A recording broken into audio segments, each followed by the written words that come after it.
Baik, selamat pagi anak-anak. Selamat berjumpa kembali dalam KBM Sejarah Indonesia. Bagaimana kabar kalian hari ini? Semoga semuanya baik-baik saja.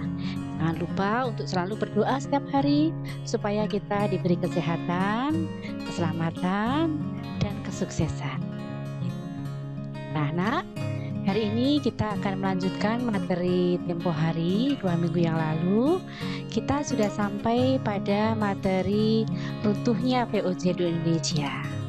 Kemudian kemarin saya beri tugas untuk mendeskripsikan perjalanan penjelajahan bangsa Eropa sampai ke Indonesia, bangsa Portugis, Spanyol, dan Inggris. Dan tugas sudah Ibu terima, hanya ada beberapa anak yang belum tugasnya sampai ke Ibu. Masih Ibu tunggu ya. Baik, mari kita mereview dulu materi minggu kemarin. Jadi kita lihat di dalam peta, di sini ada peta penjelajahan samudra yang 2 minggu yang lalu kita sudah perjelas. Nah, tetapi di sini ada beberapa lingkaran yang saya taruh atau Ibu taruh di dalam peta. Ini untuk mengindikasikan kepada kita ini adalah tempat-tempat penting yang harus kita tahu atau kita pelajari. Mana saja itu? Itu yang pertama adalah di sini, ini adalah Bizantium atau Konstantinopel ya. Jadi mungkin kalian ada beberapa yang bertanya, kenapa namanya bisa Bizantium, kenapa bisa Konstantinopel, sekarang menjadi Istanbul. Jadi dulu sebelum Istanbul itu namanya Konstantinopel karena ini wilayah dari Pangeran Konstantin. Lalu sebelum Konstantinopel ini namanya adalah Bizantium ya, ketika masih menjadi satu dengan Romawi Barat pada saat itu. Lalu di bawah sini juga ada lingkaran penting lainnya. Ini adalah wilayah Tanjung Harapan ya, Tanjung Harapan atau Cape Hope. Lalu yang lingkaran berikutnya di sini adalah daerah Goa, India. Lalu kita ke timur, di sini adalah Selat Malaka. Ke timur lagi, di sini adalah Spice Island atau wilayah Maluku. Nah, kenapa Ibu mengharapkan kalian mempelajari ini? Karena ini adalah tempat-tempat penting yang sangat terkait dengan penjelajahan bangsa Eropa sampai ke Indonesia. Tentunya wilayah-wilayah ini juga kemarin masuk dalam deskripsi kalian. Baik, kita lanjutkan. Seperti apa Bizantium apabila dari dekat? Jadi ini adalah wilayah Bizantium atau Konstantinopel dari dekat. Kita perjelas lagi. Nah, ini kotanya ya, kota Bizantium. Kita lihat kembali. Ternyata ya, kemarin kita sudah sampai pada runtuhnya VOC di Indonesia. Nah, tahukah kalian bahwa ternyata ketika Belanda di Indonesia itu kita pernah mengalami hal yang menakjubkan, di mana Pulau Ran ya, Pulau Ran itu adalah pulau di Kepulauan Maluku atau Banda Neira, itu pernah dihargai lebih mahal dari kota New York. Jadi pada saat itu terjadi tukar guling antara Belanda dengan Inggris ya, di mana Inggris pada saat itu sudah memiliki Pulau Ran, sementara Belanda itu memiliki Manhattan ya, atau New York pada saat itu. Nah, karena Belanda ingin menguasai seluruh wilayah Nusantara, sementara Pulau Ran itu masih menjadi milik Inggris, maka terjadilah arguling pada saat itu, di mana Pulau Ran di Banda Neira itu ditukarkan dengan kota New York yang pada saat itu dikuasai oleh Belanda. Namun akhirnya setelah pertukaran itu, New York atau Manhattan menjadi jajahan dari Inggris, sementara Pulau Ran menjadi bagian dari Nusantara yang dikuasai oleh Belanda. Nah, ini terjadi melalui perjanjian Breda tanggal 31 Juli 1667. Nah, coba kita lihat, kita bandingkan. Ini kondisi Pulau Ran, sementara ini New York atau Manhattan. Nah, dari sini yang Ibu ingin tunjukkan adalah betapa pada saat itu yang namanya rempah itu memang menjadi semacam emas ya. Jadi ketika suatu negara bisa memiliki kepulauan berisi rempah, itu selayaknya mereka memiliki kepulauan emas di situ. kita lanjut anak-anak ke materi berikutnya. Nah, setelah VOC runtuh, maka kemudian ternyata juga terjadi pergolakan politik di Belanda, di mana Belanda pada saat itu menjadi jajahan dari Prancis. Nah, kemudian karena menjadi jajahan dari Prancis pada masa Napoleon Bonaparte, maka Belanda itu dijadikan sebagai wilayah bawahan dan dibentuklah Republik Batak di bawah kekuasaan Prancis di Belanda. Karena Belanda sudah menjadi bagian dari Republik atau kerajaan atau negara Prancis pada saat itu, maka otomatis wilayah jajahan dari Belanda juga menjadi bagian dari kekuasaan Prancis.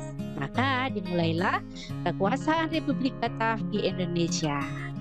Nah, siapa yang dikirim berikutnya? Yang dikirim berikutnya adalah Daendels, ya. Daendels ini adalah pilihan dari Napoleon Bonaparte yang akan menguasai Indonesia di bawah naungan Prancis. Nah, siapakah Daendels? Ya, jadi Daendels ini adalah dia seorang yang punya kekuatan dalam bidang militer. Artinya dia memiliki pengalaman yang sangat bagus dalam bidang militer, sehingga ketika Daendels dikirim ke Indonesia, maka ada satu tugas utama dia, yaitu apa? Mempertahankan Indonesia jangan sampai jatuh ke tangan Inggris. Nah, dia berada di Indonesia pada tahun 1808 sampai 811. Nah, lanjut lagi.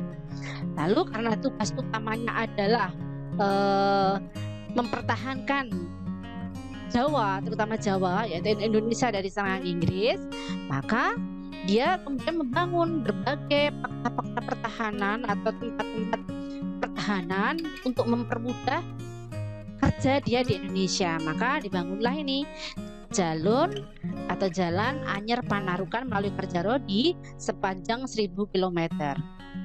Nah, mungkin di antara kalian juga banyak yang tanya, mengapa tugas Daendels di Indonesia atau di Nusantara adalah mempertahankan Jawa dari serangan Inggris?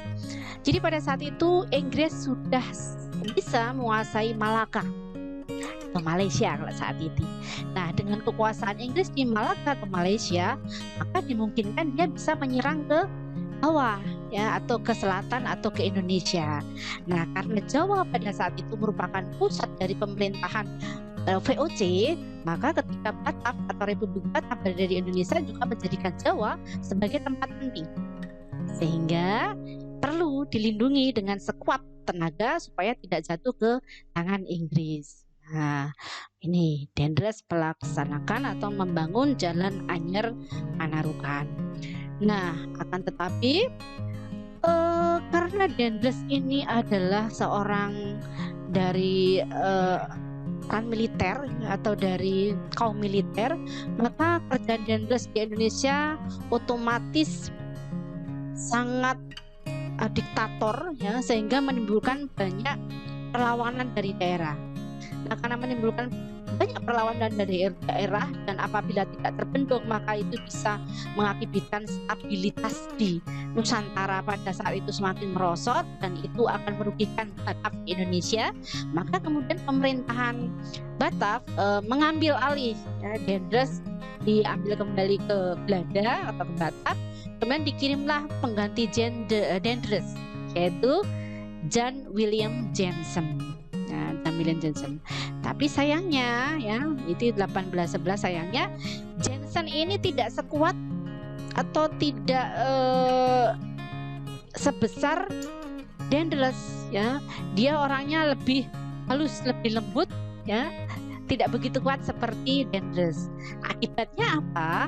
Ini dimanfaatkan oleh Inggris yang berada di Malaka pada saat itu untuk menyerang ke bawah, menguasai wilayah yang dikuasai oleh Belanda atau Batak pada saat itu.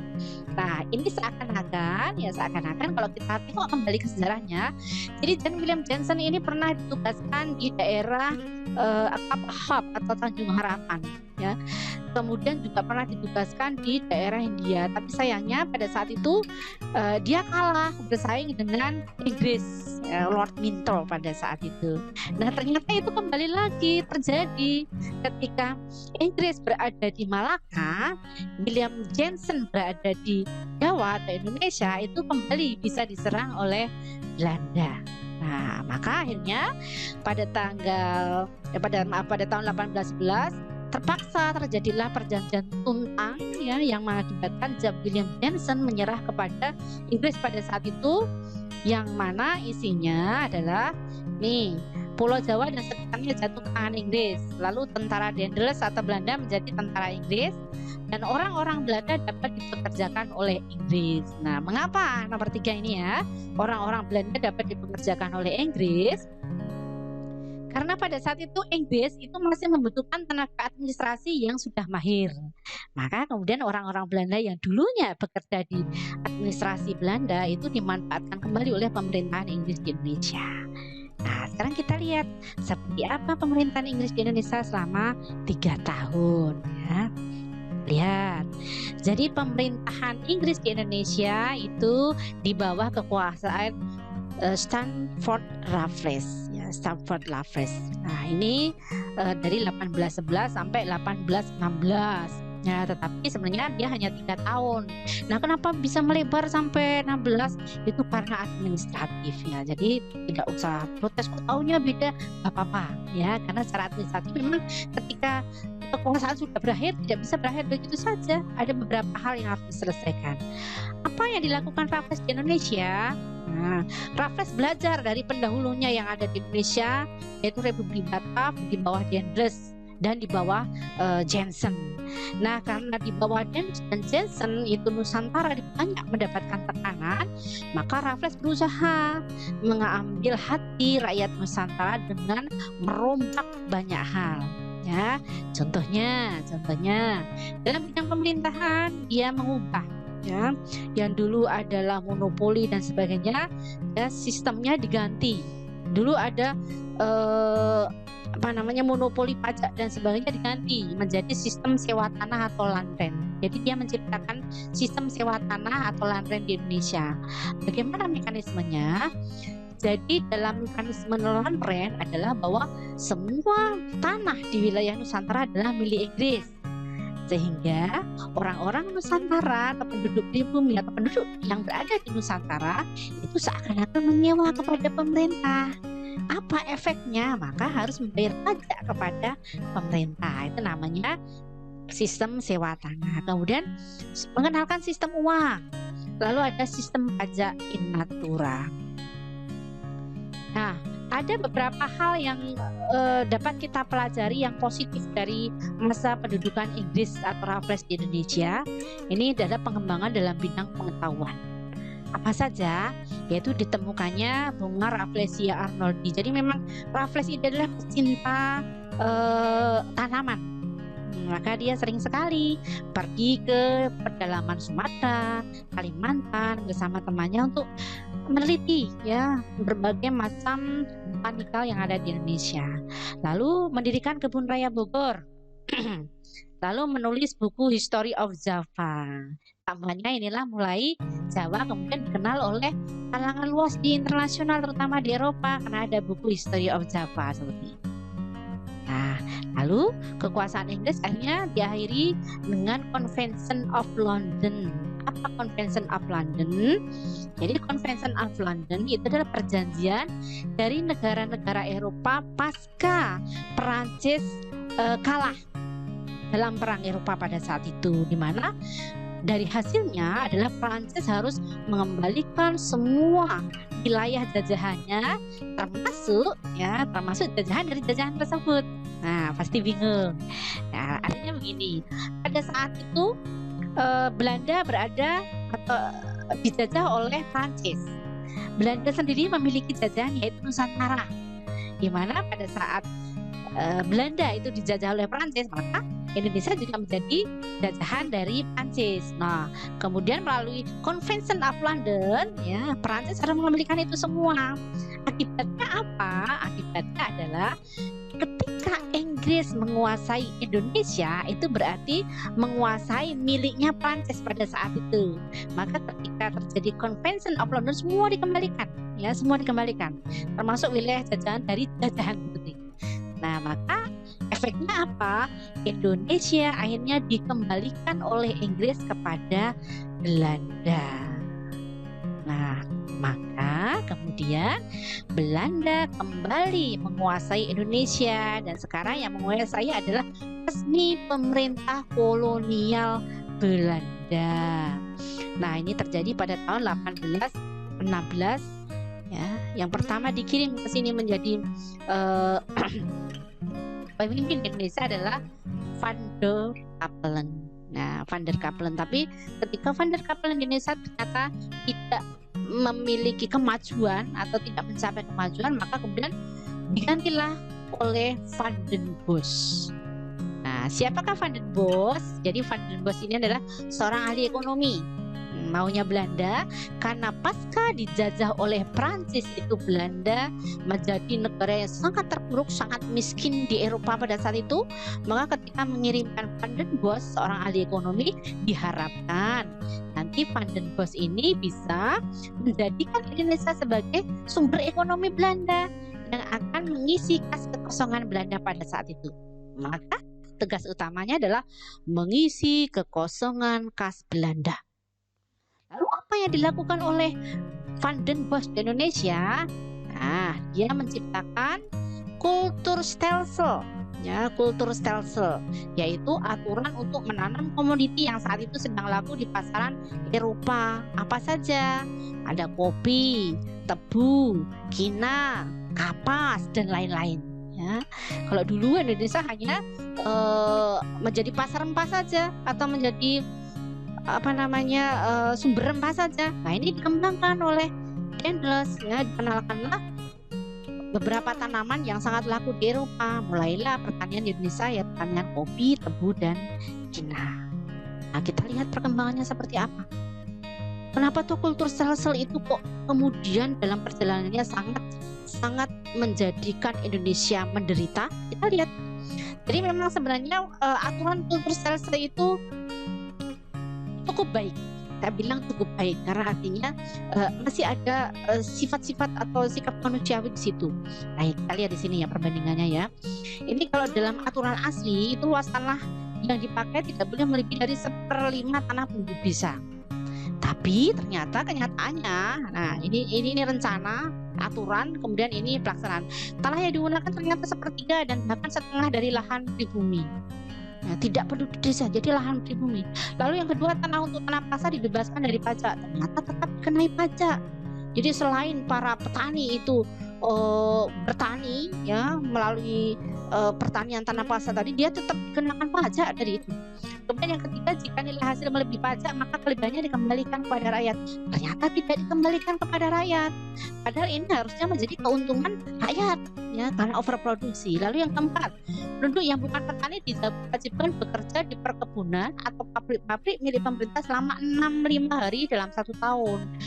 Apa yang terjadi? Ternyata yang tidak memiliki tanah dipekerjakan di perkebunan Belanda dengan waktu 3-6 bulan, bahkan kadang lebih 200 sampai 225 hari. Maka banyak dari mereka yang kemudian melarikan diri. Nah, karena banyak yang melarikan diri, nanti ada lagi aturan yang namanya sweet contraction, ya, sweet contraction, yang akhirnya nanti menjadi, kalau sekarang aturannya menjadi outsourcing.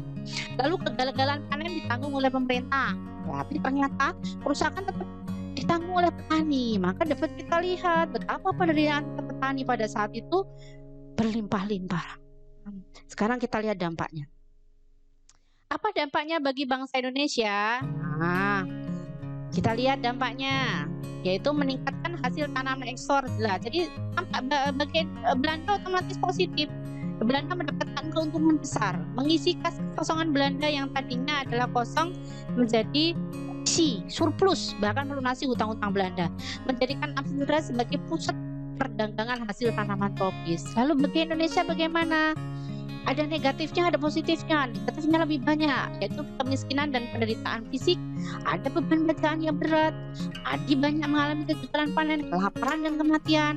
Bahkan kelaparan kematian pada saat itu jumlah kematiannya sangat tinggi. Lalu jumlah penduduk Indonesia menurun. Lalu apa positifnya? Oke, memang ada positifnya, yaitu rakyat Indonesia mengenal jenis tanaman baru. Lalu Indonesia mengenal tanaman dagang yang laku di pasaran ekspor Eropa itu apa saja toh. Indonesia jadi tahu. Lalu memperkenalkan teknologi multi crops dalam pertanian. Nah, anak-anak, bagaimana? Nah, kalian sudah tahu seperti apa kondisi Indonesia di bawah pemerintahan kolonial Belanda. Nah, tugas kalian adalah, ibu kasih tugas ya. Tugas kalian adalah coba secara singkat kalian deskripsikan menurut kalian dari dampak positif dan negatif ini ya. Perjelas ya, mengapa ada dampak positif dan negatif di sini. Mendeskripsikan deskripsi kalian ke dalam kertas, lalu upload di Google Class seperti biasanya.